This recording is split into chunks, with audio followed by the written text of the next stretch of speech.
Iran's parliament speaker accused the US of hiding behind ongoing Pakistan-led diplomatic efforts to end the war while secretly plotting ground invasion. Israeli police have prevented Jerusalem's Latin Patriarch from entering the Church of the Holy Sepulchre to celebrate Palm Sunday Mass. Millions took to the streets in the United States and across Europe to take part in the No Kings rallies protesting US President Donald Trump and his policies. Some 750 people were evacuated after a fire started in a club in Kehl, southwest Germany, overnight into Sunday. Iran's parliament speaker Mohammad Bagher Ghalibaf accused the US of hiding behind diplomatic efforts as they secretly plot a ground attack in Iran on Sunday. In a message broadcast on Iranian state TV, Ghalibaf defiantly added that Tehran is awaiting the arrival of US soldiers to, quote, set them on fire and punish their regional allies once and for all. His claim came amid reports in US media that the Trump administration is planning a weeks-long ground offensive. The senior Iranian lawmaker made the comments on Sunday as Pakistan hosted top diplomats of regional powers, Egypt, Saudi Arabia, and Turkey, to discuss ways to end the war. Pakistan, which emerged as a possible mediator, has delivered to Iran a list of Washington's demands, which Tehran rejected and countered with a list of its own. The efforts come as attacks on Iran persist, and Tehran's retaliatory strikes continue to target the wider region. Residents of the Iranian capital reported heavy strikes in the early hours of Sunday, as sirens sounded across Israel warning of imminent attacks. The war has so far killed over 1,900 in Iran, 1,100 in Lebanon, 20 in Israel, and 13 US soldiers posted in the region. Thousands of others have been injured. In an incident that has caused outrage in Europe and across the Catholic world, Israeli police prevented Jerusalem's Latin Patriarch from entering the Church of the Holy Sepulchre to celebrate Palm Sunday Mass. The spokesman for the Latin Patriarch of Jerusalem denounced the incident, in which both Cardinal Pier Battista Pizzaballa and Father Francesco Yelpo were turned away by authorities. We did take the measures to prevent any problems and any risk to the people, to the faithful, but still to have the heads of churches not being able to celebrate one of the most sacred days of the year in the Holy Sepulchre, in the most sacred place for Christians, is something unheard of.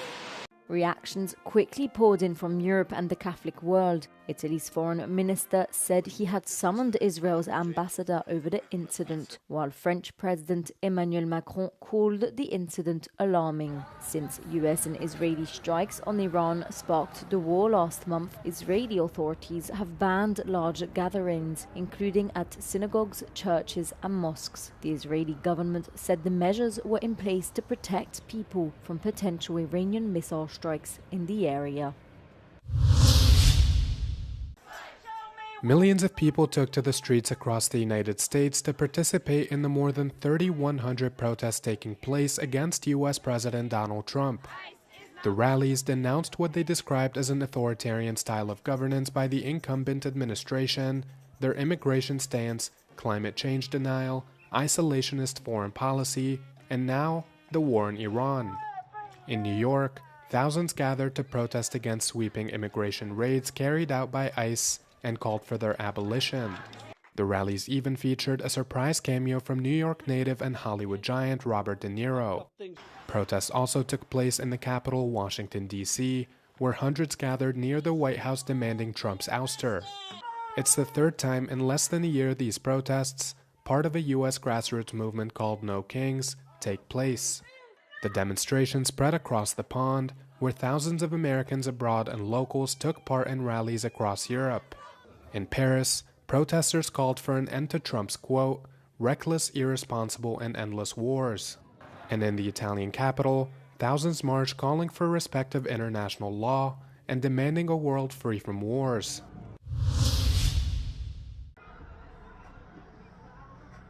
Hundreds of people were evacuated on Saturday night from a club in Kehl, southwest Germany, after a fire broke out. All of the roughly 750 people inside at the time were able to escape, with 3 people treated by emergency services. Police said the fire began at around 3:45 a.m. in the nightclub located in an industrial area and on the border with France. Firefighters were on the scene into Sunday afternoon, with remnants of the fire being put out in the interior of the nightclub.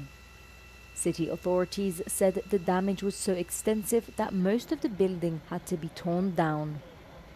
The blaze came months after a bar in the Swiss ski resort of Crans-Montana caught fire in the early hours of New Year's Day, killing 41 people.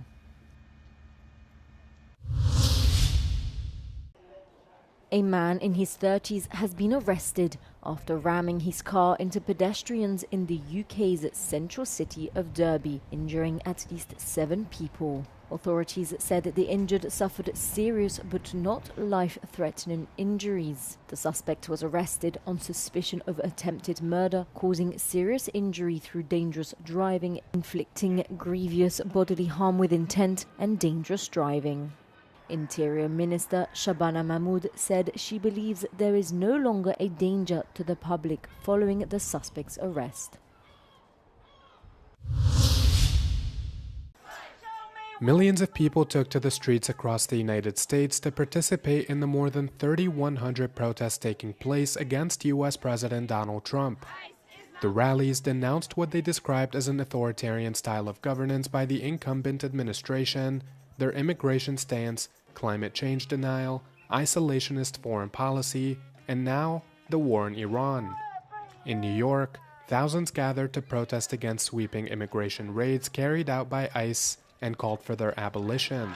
The rallies even featured a surprise cameo from New York native and Hollywood giant Robert De Niro.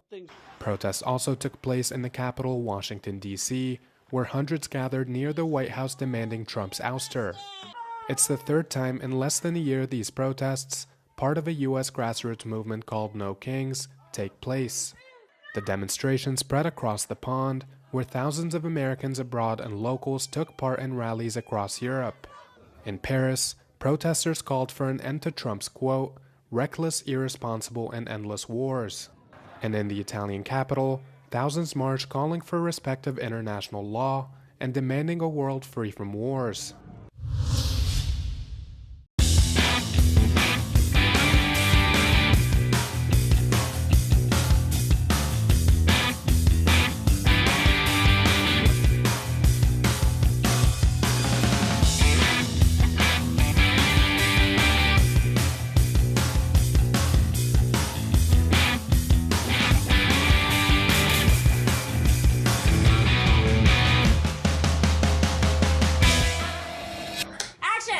This crazy idea that horror is not for women or that women are not fans of horror.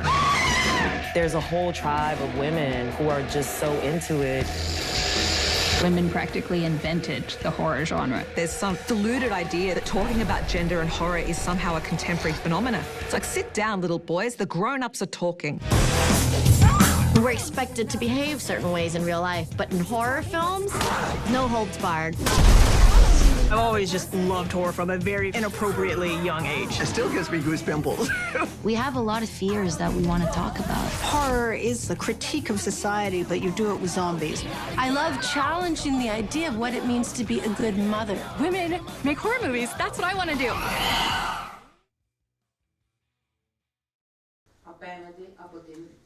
Jeff Koons, one of the most significant artists of our time, visited Athens for the innovative exhibition Jeff Koons' Venus-less Pig, hosted by the Museum of Cycladic Art. The exhibition examines the female form from the Paleolithic era to the present, offering a compelling journey spanning more than 40,000 years of human creativity. Euronews spoke with a renowned American artist about his work, the materials he uses, his interpretation of Aphrodite, and his distinctive iconography. When I decided to make some balloon Venuses, and I made 4 different versions, the Lespuke, for me, was the modernist one. The Paleolithic figurine that reminded me the most of like a Giacometti sculpture. Something that if you view it from the side, it feels very modernist. And at the same time, can have this ability to maintain really profound information within itself about human history. Does prehistoric art, this symbol of our cultural history, have anything to tell us today, for you, for everybody? Today we're still trying to embed information, share information with each other, so that we are able to maintain our civil quality, be a civilization, to be able to continue the information that helps us survive and to thrive. We live in very dark times, and this is a very luminous work. So what's the message? I try to believe in humanity. I believe in trying to be the best that we can be, and to be able to not make any form of judgments, to find everything perfect in its own being and practice acceptance.